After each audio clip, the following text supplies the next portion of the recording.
Hi friends, welcome to my channel. ఎట్లున్నారంతా? మంచిగా ఉన్నారా? నేనైతే మంచిగా ఉన్నా. ఇవాల్టి వీడియోలో ఆరోగ్యానికి ఎంతో మేలు చేసే, బలాన్ని ఇచ్చే, ఎన్నో పోషకాలున్న బొబ్బర్ల చారు ఎలా తయారు చేయాలో చూపిస్తాను. ఈ బొబ్బర్లను గుగ్గిల రూపంలోనే కాదు, ఇలా చారులాగా కూడా తినొచ్చు. ఆరోగ్యానికి చాలా మంచిది కూడా. వీటిలో ఐరన్ శాతం ఎక్కువగా ఉంటుంది. అలాగే కార్బోహైడ్రేట్స్, కాల్షియం, విటమిన్ ఏ, పీచు పదార్థాలు, ఇలా ఎన్నో రకాల పోషకాలు ఉన్నాయి. ప్రేగులను క్లీన్ చేయడానికి పీచు పదార్థాలు చాలా బాగా పనిచేస్తాయి. అలాగే షుగర్ లెవెల్స్ కంట్రోల్లో ఉంటాయి. ఇప్పుడు బొబ్బర్ల చారు ఎలా తయారు చేయాలో చూద్దాం. ఒక కప్పు బొబ్బర్లను 4-5 అవర్స్ నానబెట్టుకోవాలి. ఉడికించేటప్పుడు దీంట్లోకి కొద్దిగా ఉప్పు వేసి, కుక్కర్లో అయితే 2 విజిల్స్ వచ్చే వరకు ఉడికించాలి. లేదా గిన్నెలో వేసి ఉడికించినా మెత్తగానే ఉడికిపోతాయి. ఇలా ప్రెస్ చేస్తే స్మాష్ అవ్వాలి. మెత్తగా ఉడికించిన బొబ్బర్లను వడపోసుకోవాలి. చారుకి కావాల్సింది గుగ్గిళ్ళలో మిగిలిన వాటరు, దానితో మాత్రమే చారు చేయాలి. వడపోసుకున్న బొబ్బర్లను గుగ్గిళ్ళు చేశాను. ఆ వీడియో లింక్ డిస్క్రిప్షన్లో ఇస్తాను, చూసేయండి.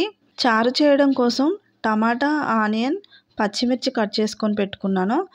ఫస్ట్ అయితే ఒక కడాయిలోకి 2 టేబుల్ స్పూన్ ఆయిల్ యాడ్ చేసుకొని 1 టేబుల్ స్పూన్ ఆవాలు, 1 టేబుల్ స్పూన్ జీలకర్ర, దంచిన వెల్లుల్లి, అలాగే 2 ఎండుమిర్చి, కొద్దిగా కరివేపాకు, తర్వాత ఆనియన్, పచ్చిమిర్చి యాడ్ చేసుకోవాలి.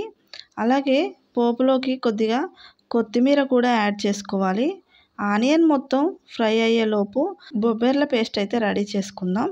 ముందుగా ఒక మిక్సీ జార్లోకి ఉడికించి కొద్దిగా పక్కన పెట్టిన బొబ్బర్లు 3 టేబుల్ స్పూన్స్ తీసుకున్నాను. అలాగే ముక్కలుగా కట్ చేసిన ఒక టమాటో, 1 టీ స్పూన్ జీలకర్ర వేసి మెత్తని పేస్ట్ లాగా మిక్సీ పట్టుకోవాలి. ఏ చారులోకైనా సరే ఆనియన్ కొద్దిగా బ్రౌన్ కలర్లోకి వచ్చే వరకు వేయించుకుంటేనే బాగుంటుంది. ఇలా ఆనియన్ బ్రౌన్ కలర్లోకి వచ్చిన తర్వాత 1 టేబుల్ స్పూన్ పసుపు వేసి మొత్తం ఒకసారి కలుపుకోవాలి. తర్వాత ఉడకబెట్టిన బొబ్బర్లలో మిగిలిన వాటర్ వేసుకోవాలి. ఈ వాటర్ని వేస్ట్ అని పడేయడం కానీ, చెట్లకు పోయడం కానీ చేస్తూ ఉంటారు. ఈ బొబ్బర్లను ఉడికించినప్పుడు విటమిన్స్ అన్నీ ఈ వాటర్లోకి వెళ్ళిపోతాయి. ఈ వాటర్ కొద్దిగా మరిగించిన తర్వాత మెత్తగా మిక్సీ పట్టిన పేస్ట్ వేసుకోవాలి. ఈ చారు ఎంత పల్చగా కావాలో దాన్ని బట్టి వాటర్ యాడ్ చేసుకోవాలి. నేనైతే 1 గ్లాస్ యాడ్ చేశాను.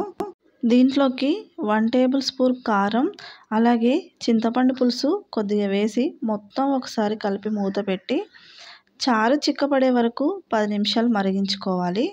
ఈ చారు తింటుంటే టేస్ట్ మాత్రం ఉలవ చారు లాగానే ఉంటుంది. ఒకసారి రుచి చూసుకొని ఉప్పు యాడ్ చేసుకోవాలి.